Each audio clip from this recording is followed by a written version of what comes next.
ఈ కన్యా రాశి వాళ్ళకు ఏ విధంగా ఉంటుంది ఈ కొత్త సంవత్సరం? వాళ్ళు ఏ దేవుడిని ప్రార్థిస్తే మంచిది?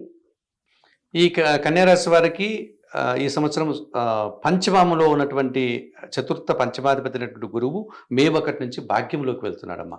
అంటే భాగ్యంలోకి గురువు వెళ్తే ఎక్కువ శుభాలు జరగడానికి అవకాశం. 9వ భావంలోకి గురువు వెళ్తున్నాడు. ఆయన ఎవరు అంటే చతుర్థ సప్తమాధిపతి, అనగా 4వ ఇంటికి సంబంధించిన ఆయన, 7వ ఇంటికి సంబంధించిన ఆయన కనుక జీవిత భాగస్వామితో కానీ, వ్యాపార భాగస్వాములతో కానీ, జనాలతో పనిచేసేవాళ్ళు, ఇప్పుడు రాజకీయ నాయకులు జనాలతో ఎక్కువ వాళ్ళతో అనుబంధం ఉంటుంది. అటువంటి వారికి ఈ సంవత్సరం బాగుంటుంది. అలాగే కుటుంబపరమైనటువంటి కార్యక్రమాలు ఏమైనా చేయాలంటే, అంటే కొత్తగా ఇండ్లు కొనడం కానీ, భూములు కొనడం కానీ, కుటుంబంలో శుభకార్యాలు అవి చేసుకోవచ్చు. సంతానం అభివృద్ధి పథంలో ముందుకు వెళ్తుంది. అనుకున్న పనులను కూడా వీరు పూర్తి చేసుకోవడానికి అవకాశం ఉంటుంది. అలాగే 6వ భావంలోనికి శని వస్తున్నాడు ఈ సంవత్సరం. అందువల్ల వీరికి కూడా చాలా శుభ ఫలితాలు రావడానికి అవకాశం ఉంటుంది. వ్యవసాయ రంగంలో కానీ, భూములు కొనుగోలు చేయడం కానీ, నూతన వ్యాపారాలు ప్రారంభించడానికి కూడా అవకాశం కనిపిస్తుంది. కుజగ్రహం కొన్ని సందర్భాల్లో వీరిని కాస్త ఇబ్బంది పెట్టేటువంటి అవకాశం ఉంది. అంటే వాహనాల విషయంలో కానీ అటువంటి విషయాల్లో కొంచెం జాగ్రత్తలు తీసుకోవాలి. అలాగే గ్రహరాజు రవి కూడా వీరికి చాలా వరకు ఈ సంవత్సరం అనుకూల వాతావరణం ఇస్తున్నాడు. వీరికి కూడా జన్మరాశిలో కేతువు, 7వ రాశిలో రాహువు సంచరిస్తున్నాడు. ఇది కాలసర్పదోషం. ఈ కాలసర్పదోషానికి రాహుకేతు పూజలు చేసుకోవడం శ్రీకాళహస్తాలయంలో, లేకపోతే కనకదుర్గాదేవికి పూజలు చేసి రాహువు నుంచి అనుకూలతను సాధించుకోవడం, గణపతికి పూజలు చేసి అనుకూలతను సాధించుకోవడం. దీంతో పాటు కుజగ్రహం వీరికి కొన్ని సందర్భాల్లో బాలేదు కాబట్టి సుబ్రహ్మణ్య స్వామికి పూజలు చేసుకోవడం వల్ల ఈ వాహన సంబంధమైనటువంటి ప్రమాదాలు కానీ, భూములు కొనుగోలులో వచ్చేటువంటి సమస్యలు ఏమైనా ఉంటే అవి తొలగడానికి అవకాశం ఉంటుంది. ఈ సుబ్రహ్మణ్య స్వామి ఆలయాలు చాలా ఉన్నాయి, చెప్పుకోదగ్గ ఆలయాలు. ఆలయాలకు వెళ్ళవచ్చు. ఈ హైదరాబాద్లో కూడా మనకు స్కందగిరి అని సికింద్రాబాద్ ప్రాంతంలో ఒక సపరేట్గా సుబ్రహ్మణ్య స్వామి ఆలయం ఉంది. అదే కాకుండా ప్రతి శివాలయంలోనూ గణపతితో పాటు సుబ్రహ్మణ్య స్వామి విగ్రహమైనా ఉంటుంది. మీరు తెలియకపోతే వారిని అడిగితే అక్కడ ఉన్నటువంటి అర్చక స్వాములు చూపిస్తారు. ఆయనకు అభిషేకాలు అర్చనలు చేసుకోవచ్చు. లేకపోతే మనకు కర్ణాటకలో కొక్కి అని, ఘాటి అని, తమిళనాడులో తిరుత్తని, పళని, స్వామిమలై, తిరుచెందూరు, ఇలా చాలా ఉన్నాయి గుళ్ళు సుబ్రహ్మణ్య స్వామి. అక్కడికి వెళ్ళి ఒకసారి స్వామివారిని దర్శించుకోవచ్చు. అవకాశం లేని వారు సుబ్రహ్మణ్యాష్టకం చదువుకోండి, సుబ్రహ్మణ్య కరావలంబ స్తోత్రం, సుబ్రహ్మణ్య కరావలంబ స్తోత్రం చదువుకోండి, సుబ్రహ్మణ్య స్వామికి సంబంధించిన శ్లోకాలు చదువుకోండి. ఈయనకు కందులు అంటే ఇష్టం అన్నాం కదా, మంగళవారం రోజు పేదవారికి కందులు కానీ, కందిపప్పు కానీ దానం చేయండి. శుభం చేకూరుతుంది. ప్రమాదాల నుంచి బయటపడవచ్చు, భూములకు సంబంధించిన కోర్టు కేసుల నుంచి బయటపడవచ్చు. ఇంట్లో ఏదైనా అశాంతి ఉంటే భార్యాభర్తల మీద ప్రశాంతత వస్తుంది. ఈ సుబ్రహ్మణ్య స్వామి పూజలు చేసిన, కందులు దానం చేసిన, ఈ పనులు చేసుకోవడం వల్ల కన్యారాశి వారు మరింతగా ఉండడానికి అవకాశం ఉంది. ఎందుకంటే వారికి శని, గురువు అనుకూలంగా ఉన్నారు. రాహుకేతు దోషం ఒకటి కనిపిస్తుంది. కుజుడు కొన్ని సందర్భాల్లో ప్రతికూలంగా ఉన్నారు. ఈ పరిహారాలు చేసుకోవడం వల్ల మరింతగా వారు మంచి ఫలితాలు పొందడానికి అవకాశం ఉంటుంది. అయితే గురుగారు, ఇక్కడ నాకు ఒక చిన్న డౌట్ ఉంది. అంటే నాకని కాదు, చాలా మందికి ఉంది భక్తులకి. గుళ్ళల్లో నాగపడగ విగ్రహాలు ఉంటాయి కదా, కొంతమంది నాగదేవత అంటారు, కొంతమంది సుబ్రహ్మణ్యేశ్వర స్వామి అంటారు. వాస్తవానికి ఏ దేవుడు అనుకోవచ్చు? నిజానికి సుబ్రహ్మణ్య స్వామి విగ్రహాన్ని కనుక మీరు పరిశీలిస్తే ఆయన పాదాల దగ్గర ఒక చిన్న పాము లాంటి ఆకారం, నెమలి ఆకారం కనిపిస్తాయి. స్వామివారు శూలం పెట్టుకొని నిల్చొని ఉంటారు. కొన్ని ఆలయాల్లో అమ్మవార్లు ఇద్దరు ఉంటారు. దేవసేన, వల్లి దేవసేన అమ్మవార్లని ఇద్దరు ఉంటారు. ఇది ఆయన రూపం. సుబ్రహ్మణ్య స్వామికి వాహనం పాము, సుబ్రహ్మణ్య స్వామికి వాహనం నెమలి, అంతేగాని ఆయన పాము కాదు. ఈ పడగలకు పూజలు చేసే విధానము రాహుకేతు దోషానికి సంబంధించింది.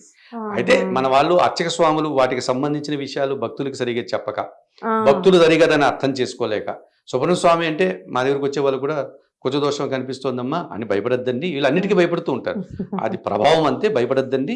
మీరు సుబ్రహ్మణ్య స్వామికి అభిషేకం చేయండి. మళ్ళీ మా దగ్గరికి వచ్చి మీరు చెప్పినట్టు సుబ్రహ్మణ్య స్వామికి పూజలు చేశాం స్వామి, రోజు పాలు పోస్తున్నాం పోయి అంటారు.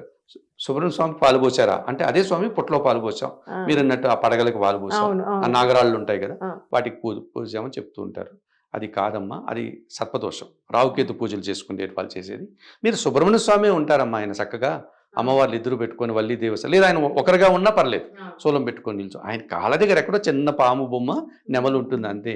ఆయనకే చక్కగా పూజలు చేసుకోండి, ఆయన ఇట్లా శివపార్వతుల యొక్క కుమారుడు అని చెప్తే అప్పుడు కొంతమందికి అర్థమవుతూ ఉంటుంది. మీ సందేహానికి అర్థమైంది అనుకుంటాను. అర్థమైంది. అంటే చాలా మంది ఏ గుడికి వెళ్ళినా ఇప్పుడు నాగదేవత విగ్రహాలు, అట్లా విగ్రహాలకు చాలా మంది పాలు పోస్తూనే ఉంటారు. అంటే ఒకరిని చూసి ఒకరు అంటే పాలు పోయడం కానీ అట్లా అభిషేకం చేస్తూనే ఉంటారు, మొక్కుతూనే ఉంటారు. బట్ ఒక క్లారిటీ లేదు భక్తులకి. ఇంకొక సమస్య కూడా మీరు అడగకపోయినా నేను చెప్తాను. పాములకు పాలు పోయాలి, పుట్టల్లో పాలు పోయాలి. అంటే ఈ సర్పదోషం, రావుకేతు దోషం అన్నట్టు. ఇది చాలా సహజ, చాలా మందికి ఈ సమస్య వస్తూ ఉంటుంది. ఎక్కువ మనం నాగుల పంచమి, నాగుల చవితి ఆ రోజు మనం వెళ్ళి పుట్ట లోపల పాలు పోస్తుంటారు. అంటే పుట్టకి రంధ్రాలు ఉంటుంది కదా, అలా లోపల పాలు పోస్తారు. ఇది తప్పు. ఒకవేళ ఆ పుట్టలో ఆ పాము ఉన్నది అనుకోండి, అది చచ్చిపోతుంది. పాముకు పాలు పోయడం వల్ల అది మీ పాలు తాగదు. అది ఎక్కడ అది చెవులు పెట్టిన పుట్టలో దూరుకొని ఉంటుంది, అది నివసిస్తూ ఉంటుంది. దాని నివాసంగా అది పుట్టలు కూడా పెట్టదు. పుట్టలు పెట్టేది చెదర పురుగులు, దాన్ని ఆక్రమించుకొని ఇది అక్కడ ఉంటుంది. సరే, పుట్టల్లో పాములు ఉంటాయి. పాలు వాటి పోస్తే ఆ పాలు చాలా తీయగా ఉంటుంది, మధురంగా ఉంటుంది, బంకగా ఉంటుంది, జికటిగా ఉంటుంది. అది ఆ పాము మీద పడి దాని శరీరం మీద ఆ పుట్టంతా కూడా అది తడి అయిపోతే చీమలన్నీ చేరి దాన్ని కొరికి చంపేస్తాయి. అప్పుడు కొత్తగా మనకు సర్పదోషం వచ్చే ప్రమాదం ఉంది. ఇది చాలా మందికి తెలియదు. వీళ్ళు ఏం చేస్తున్నారంటే ఈ సినిమాల్లో, టీవీ సీరియల్లో పాములు పాలు తాగినట్టు చూపించడం వల్ల ఇవి నిజమైన పాములు కాదు. అవి ఒకవేళ నిజమైన పాములైనా అవి ట్రైనింగ్ తర్పీదు పొందిన పాములు అవి కనుక అవి తాగినట్టు అలా నోరు పెట్టి ఆ పాలల్లో కనిపిస్తాయి. పాములు పాలు తాగవమ్మా. పాములు పాలు తాగవు. అడవుల్లో తిరిగేటువంటి పాములు పాలు తాగవు. వాటికి పాలు అవసరం లేదు. మరి ఏం చేసేవాళ్ళం మన పూర్వీకులంటే నాగరాళ్లకు పాలనతో అభిషేకం చేసేవాళ్ళం. మన సాంప్రదాయం నాగరాళ్ళు, నాగుపాము లాంటి రాళ్ళు మీరు చెప్పినటువంటివి. ఒక రాయి ఉంటుంది, ఆ రాయికి ఇలాంటి పాములు చెక్కినటువంటి విగ్రహం ఉంటుంది, ఇంకొక పక్కన ఇంకొకటి ఉంటుంది, దానికి ఇలాంటి 2 పాములు ఉంటాయి. వీటిని నాగరాళ్ళు అని పిలుస్తాం. ఇవి మీకు రావి చెట్టు కింద, వేప చెట్టు కింద, శివాలయం దగ్గర, సుబ్రహ్మణ్య ఆలయం దగ్గర ఉంటాయి. కొన్ని చోట్ల అయితే నాగరాళ్లే ప్రతిష్ఠ చేసుకుంటూ పోతూ ఉంటారు. ఇటువంటి వాటికి అభిషేకం చేయాలి. చిన్న చిన్నవి దొరుకుతాయి మనకు పూజా సామాగ్రి షాపులో పోయి అడుగుతామంటే చిన్న వెండిది అంత పడగ. ఈ రావుకేతు పూజలు చేసే వాళ్ళకి వాళ్ళు ఇస్తారు ఆ పూజ సామాగ్రి. ఆ కిట్టితో పాటు ఆ విగ్రహాల్లో చిన్నది 5 తలలు కలిగినటువంటి ఒక చిన్న వెండి పడగ, ఒకే తల కలిగింది అని ఇస్తారు. ఈ 5 తల కలిగిండేది కేతు, ఒకే తల కలిగినటువంటి చిన్న పడగ, ఆ వెండి పడగ రాహు. వాటికే పూజ చేయిస్తాడు వాడు. ఆ కాళహస్తి రావుకేతు పూజలు చేసేటువంటి వారు మనకు వాటికే పూజలు చేయిస్తారు.